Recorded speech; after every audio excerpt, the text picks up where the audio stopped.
Year 3 and 4, welcome to story time. We're going on to chapter 8, A Promise. Clank, clank, clank. Tom couldn't prise his foot out of the bedpan. The boy wanted to shout out in frustration, but knew this would only make matters worse. The last thing he wanted to do was wake up Matron, who was still snoring away in her office. The boy looked over to Sally's bed in the far corner of the ward. She was lying in bed, a glint of light from Big Ben just catching the top of her bald head. Tom didn't want to wake her up either. At least the bedpan wasn't full, he thought. As quickly and quietly as he could, Tom reached down and prized his foot from the bedpan.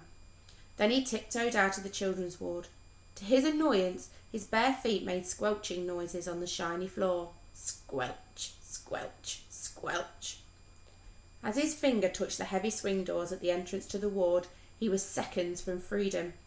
Just then, a voice made Tom jump out of his skin. "So, new boy, where are you going?" The boy turned round. It was Sally. "Nowhere," he lied. "You can't be going nowhere. You must be going somewhere." "Please, just go back to sleep," pleaded Tom. "You'll wake Matron." "Oh no, they do this every night. That nasty woman won't wake for hours." "I really think you should get some rest." "Boring." "It's not boring," replied Tom. "Now come on, go back to sleep." "No." "What do you mean, no?" "I mean, no. Come on, Tom, take me with you," said Sally. "No." "What do you mean, no?" "I mean, no." "Why?" protested the girl.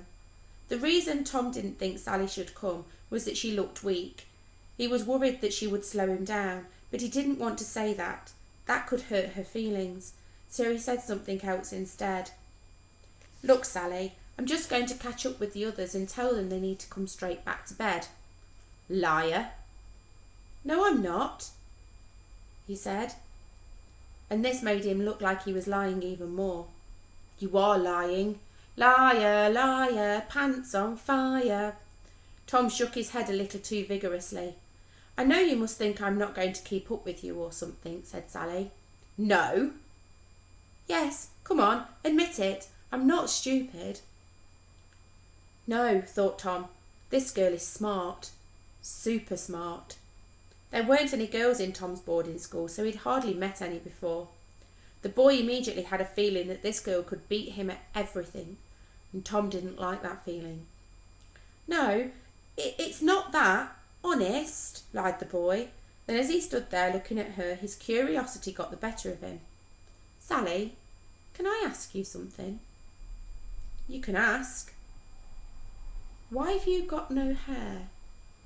"I decided to shave it all off so I could look exactly like a boiled egg," replied Sally as quick as a flash.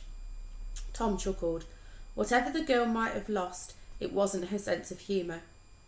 "Is it because of your illness?" "Yes and no." "I don't understand," said Tom. "It's actually the treatment that did this." "The treatment?" Tom couldn't believe it. If the treatment did this, then what did the illness do? "But you are going to get better, though." The girl shrugged. "I don't know." Then she quickly changed the subject. "Do you think you will ever recover from a cricket ball hitting you in the head?" Tom chuckled. "I hope not. If I do, then I have to go back to school." "I wish I could go back to school." What? The boy had never heard another child say such a thing. "I've been in this place for months now. I miss my school, even the horrible teachers." Even though Tom had only just met Sally, it was as if he had been talking to an old friend.